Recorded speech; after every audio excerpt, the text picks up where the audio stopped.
We held off on producing a Sony camera review until we could get our hands on this bad boy here.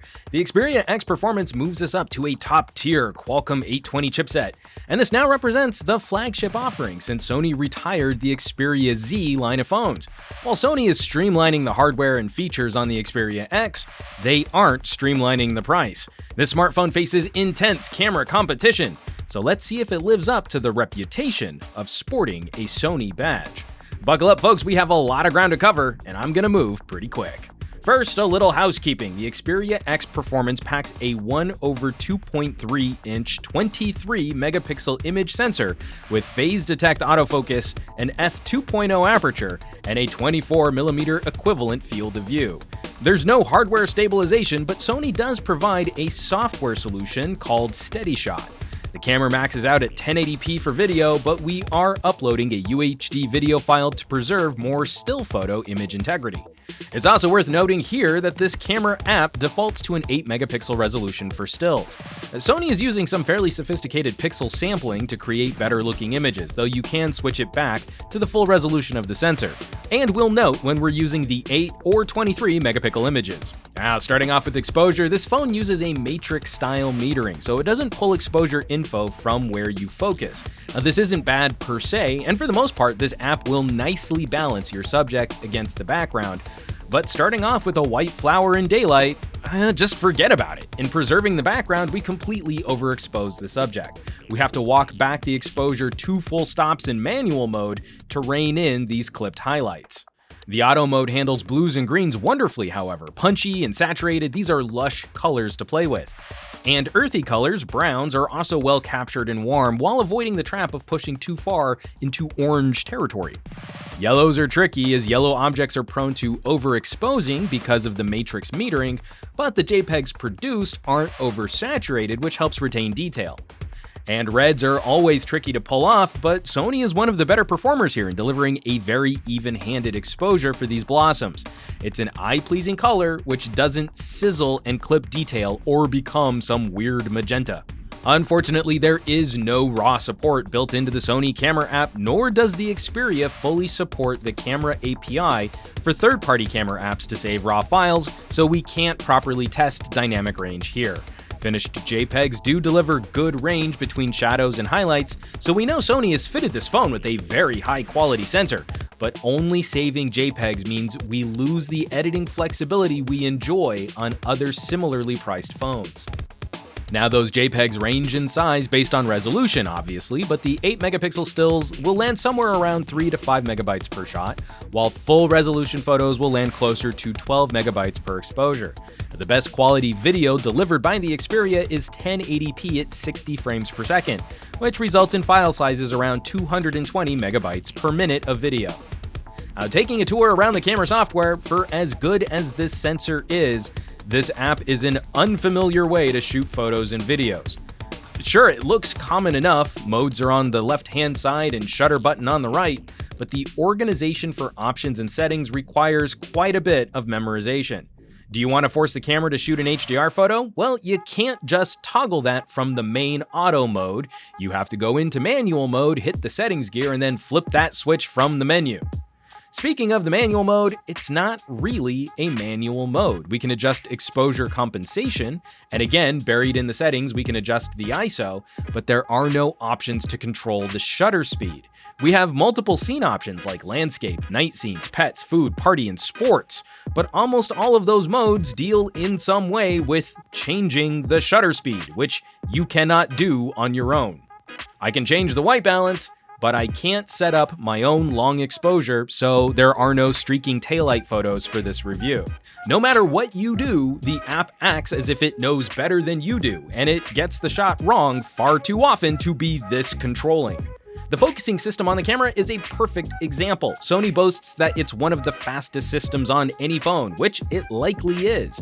But controlling when it focuses is an exercise in frustration. In photos, you can tap to set the focus on an object, but pushing the shutter causes the phone to refocus immediately before taking the photo. The slight movements from your hands or from your subject will regularly cause the camera to misfocus. there is no way I can find to focus during video. Tapping on the screen does nothing unless you have object tracking on. And even then, the phone will randomly decide what it wants to track. Did you tap in the middle of the screen? Nah, brah, these trees on the corner of your frame are way cooler.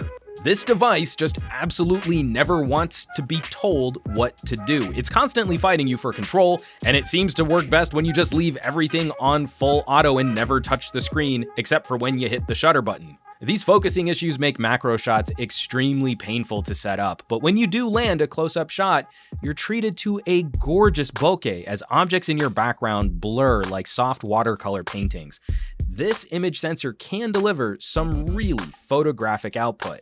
Like saturation, white balance is also terrifically even-handed. The Xperia uses afternoon light in a really pleasing way, delivering warm images that capture the moment well and avoid looking too yellow. But we should also mention here that there is a significant amount of sharpening applied in post while finishing off those JPEGs. Cropping in close means almost all of your shots will start to look like comic book panels. The total image is usually quite pleasant, but you don't get much room to crop in before things start getting funky. Now, Sony does a better job than most other Androids at reining in highlights for HDR photos, though often this just makes shots look kinda dull, as it seems to reduce contrast. Sometimes this can be used to help save a shot from being overexposed, though while we see more petal detail on this flower, the HDR output isn't exactly nice. This matrix metering means we're often starting from a point of overexposing a subject, and it's exceedingly difficult to recover from that when we don't get raw files. Now, panorama stitching is excellent. The phone processes images quickly, and in a busy scene like this, we see few errors in piecing the shot together. Moving to the front of the phone, the X Performance includes a 1/3 inch 13 megapixel selfie camera, which works well for the most part. We're treated to the same color and white balance we enjoyed from the main camera on the back, but this sensor struggles to land a crisp shot in shade. Now, Sony's Steady Shot software stabilization is available for selfie videos, and it helps take some of the edge off, but your handheld vlogs will still look kinda jittery. Now, looking at low light samples, there's no hardware stabilization, but the larger sensor seems to soak up light well enough for reasonable shutter speeds. Most of our issues at night had little to do with holding the phone steady and more to do with making sure we were focusing on what we wanted to shoot. Busy street scenes proved very distracting to this phone, and it would regularly shift from the building to a closer car or person walking around. Our creepy tunnel shot also shows that this isn't the sharpest lens we've ever reviewed on a phone. A shame, as we know Sony can make killer lenses. And the Xperia managed to deliver one of the prettiest versions of our creepy gate shot, playing with the ugly yellow security light here and shifting it a bit more golden. Again, very well handled white balance, even if this is a bit romantic for such a normally gross scene. And in almost no light, the Sony would focus on this flower only if we never tried to tap on the screen. It would only grace us with focus if it arrived on that focus on its own terms. It wasn't going to be told by some lowly human where to focus. So what's the verdict on video? In a word, disappointing. It's already a bummer that we max out at 1080p resolution, and the lack of autofocus makes this an extremely unreliable way to capture moments and memories. But it's also just not very nice to look at. There's a bit of sharpening applied here too, which makes this output buzzier and edgier. It was a bit headache-inducing editing this video review, thanks in no small part to the terrible image stabilization.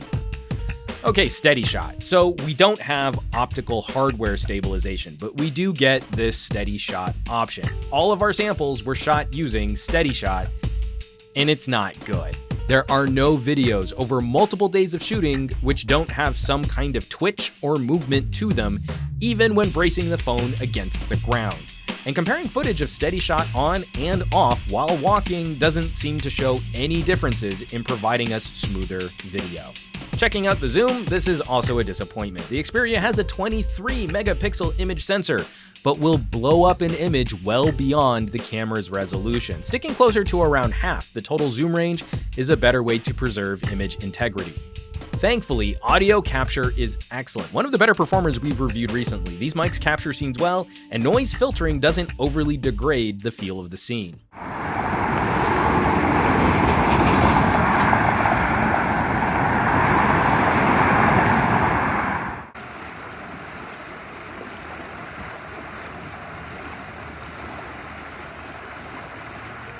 Now for an exposure test moving from dark to bright and back, the Xperia handles changing light well. It's a little slow to react for exposure, but when it does shift, it's usually a pleasant enough bloom.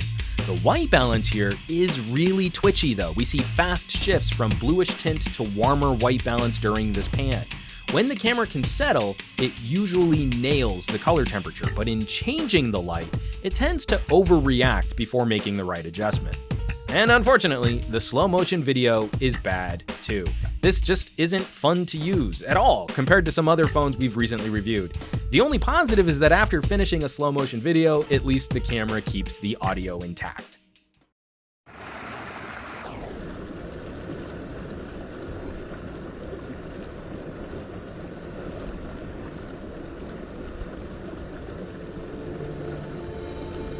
Lastly, we should also mention that this phone runs warm. It's not as bad as the Xperia X, which would shut off after around 9 minutes of video indoors under air conditioning, but it's close, as our X Performance recorded for about 13 minutes before shutting the camera off.